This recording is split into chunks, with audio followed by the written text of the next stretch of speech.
В преддверии нового учебного года учителя химии, биологии, географии и экологии школ города Бишкек и регионов республики встретились 28-29 августа 2018 года на тренинге «Интеграция климатической шкатулки в учебный процесс в общеобразовательных школах города Бишкек и регионов Кыргызской республики», где изучили эффективные возможности использования учебно-игрового пособия «Климатическая шкатулка».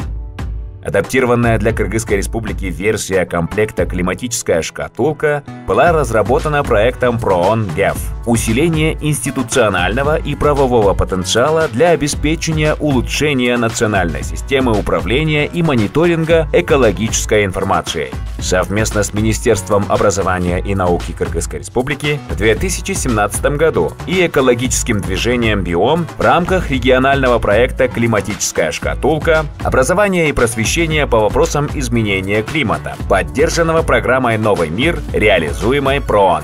И в условиях, когда происходят эти изменения, и у нас есть еще проблемы с обеспеченностью учебниками, учебными материалами, конечно, реализация такого проекта по изменению климата, тем более этот учебный комплект адаптирован к условиям Центральной Азии. Это очень важно, это будет давать знания нашим детям.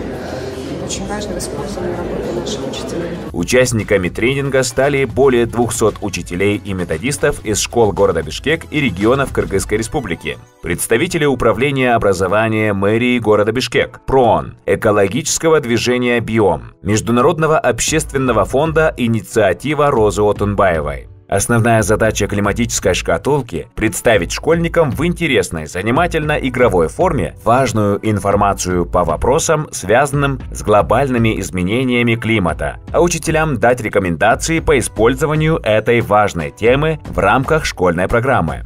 Климатическая шкатулка настолько удобоваримо изложенный материал, что не пользоваться ей просто невозможно. Четкие формулировки, ясные понятия, хорошие примеры, прекрасные иллюстрации.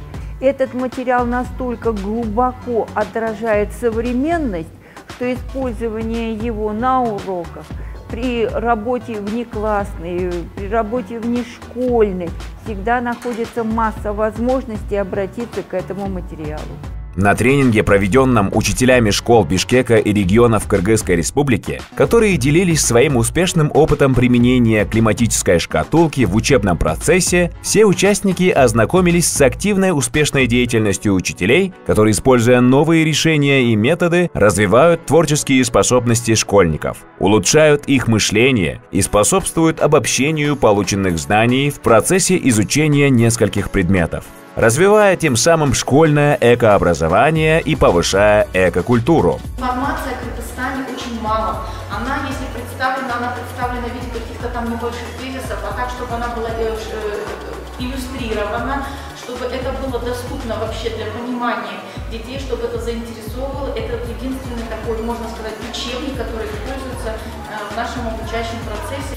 Само пособие продумано, очень продуманно разработано, не содержит громоздких, неинтересных текстов. Все материалы даны лаконично, ярко, распределены по страницам, даже по страницам распределены, они очень продуманно. Важно, что климатическая шкатулка создана специально для школьников. Это своего рода иллюстрированная энциклопедия про климат, где в занимательной форме описаны важные и подчас сложные вопросы.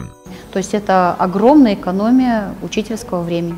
Каждый из 12 преподавателей, которые выступали тренерами в эти 2 дня, показали на своих презентациях не только теоретическое применение учебного пособия, но поделились результатами практических работ. С помощью науки и образования, в том числе через учебные материалы, такие как климатическая шкатулка, мы сможем заранее подготовить подрастающее поколение к принятию правильных решений.